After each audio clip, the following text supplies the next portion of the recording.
르네 데카르트는 근대 철학의 포문을 연 프랑스의 철학자, 수학자, 과학자이다. 데카르트는 특히 분석적 기하학을 창안함으로써 이 분야에서도 상당히 중요한 업적을 남겼다. 그러나 그보다는 그가 정교한 수학의 방법을 철학에 적용하려고 했다는 점이 더 중요하다. 1633년 데카르트는 네덜란드에서 자신의 첫 작품을 완성했는데 그 무렵 로마 종교재판소에서 갈릴레이에게 유죄 판결이 내려졌다는 소식이 들려왔다. 데카르트는 가슴이 철렁 내려앉았다.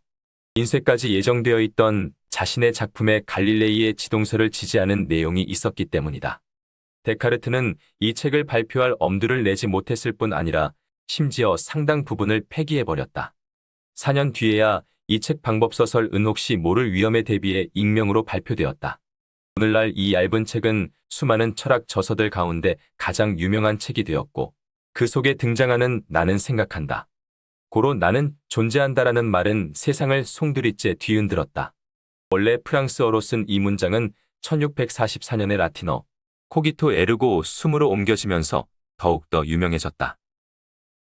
그렇다면 이 말에 무엇이 그렇게 특별한 것일까? 현대인들에게는 이제 진부하게 들리기도 한다. 그러나 이 말은 인간의 세계관과 인생관을 바꾸는데 결정적인 기여를 했다. 나는 생각한다. 고로 나는 존재한다라는 표현은 데카르트가 학문적 방법과 모든 인식의 전제 조건으로 삼은 의심을 대변하고 있다. 데카르트에게 있어서 철학이란 형이상학적인 물음을 내놓는다는 의미였다. 맨 먼저 확고한 토대를 만들어내는 것, 그러니까 수학의 공리처럼 직접적으로 확실하고 명백하고, 그래서 철학의 전체 구조를 떠받칠 수 있는 한 지점을 찾아내는 것이 문제였다. 그렇게 절대적인 시작을 하려면 온갖 잠정적인 확실성들을 먼저 파괴하는 일이 꼭 필요했다. 그때까지는 의심의 여지 없는 참이라고 생각되어 온 것들을 의심해 보아야 했다. 그래서 데카르트는 모든 것을 근본부터 뒤집어 엎고 맨 처음 토대부터 새로 시작하는 것을 자신의 과제라고 보았다. 그는 단호하게 온갖 위험을 무릅쓰고 의심하는 생각의 자유 속에 자신을 세웠다. 매우 대담하게 이 일을 시작했는데 이런 대담성을 통해 그의 과격한 의심 속에서 새 시대의 철학을 위한 결정적인 출발이 이루어질 수 있었다. 새로운 철학은 데카르트의 뒤를 따라 주체와 그 자유에 기초하게 되었다. 그때까지 자명하고 확실한 것으로 여겨지던 것들의 경고성을 검토하기 시작하면서 그는 모든 것이 흔들리는 것을 느꼈다. 나는 갑자기 깊은 소용돌이에 빠져들었다. 하도 혼란스러워서 발을 바닥에 딛지도 못하고 그렇다고 표면으로 헤엄쳐 올라가지도 못하는 처지다. 맨 먼저 바깥 세계의 존재가 의문스러운 것으로 보였다. 물건들이 정말로 인간에게 보이는 것과 똑같이 그렇게 있다는 것. 심지어는 그들이 도대체 존재한다는 사실 자체가 의문스러워졌다. 우리는 감각이 우리를 속이는 것을 자주 경험한다. 그러나 이런 의심 속에서도 자신의 육체적 존재의 확실성만은 그대로 남는다. 하지만 육체적 존재라고 생각하는 것은 그냥 꿈일 수도 있다.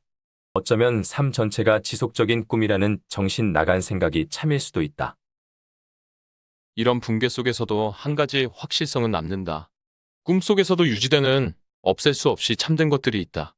2+3 = 5 같은 명제나 부피, 형태, 시간, 공간과 같은 가장 보편적인 기본 개념들이 그것이다.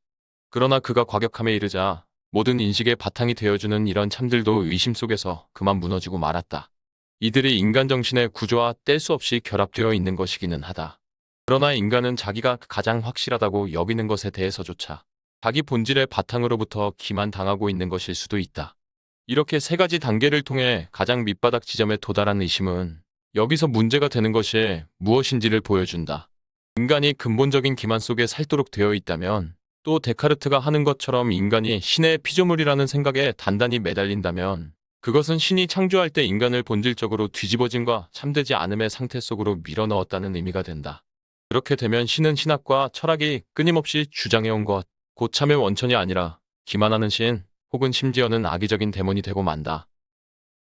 데카르트는 깜짝 놀라서 이런 생각을 표현하지 못하고 뒤로 물러섰다.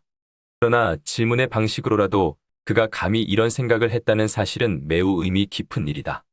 왜냐하면 확실성의 문제에서 그리고 인간 정신이 새로운 시대로 넘어가는 과정에서 무엇을 잃어버릴 상황에 있는지가 여기서 분명해지기 때문이다. 창조주의 손 안에서 안전하다는 피조물 인간으로서의 지식과 신의 참됨에 관여한다는 지식을 잃은 상황이 온 것이다.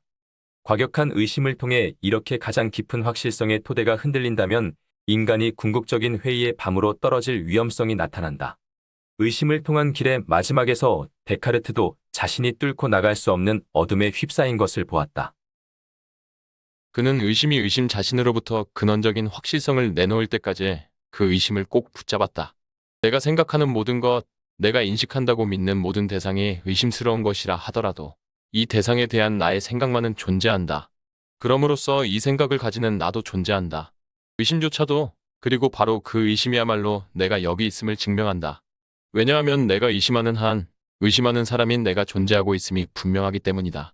신이 우리를 기만하고 있는지도 모른다는 생각조차도 자기 자신에 대한 이런 내적인 확실성을 파괴할 수는 없다. 신이 나를 기만한다 할지라도 여전히 기만당하는 나는 존재한다. 이렇게 해서 데카르트는 그의 유명한 명제에 도달했다. 나는 생각한다. 그러므로 나는 있다. 나는 의심한다. 그러므로 나는 있다. 나는 기만당한다. 그러므로 나는 있다.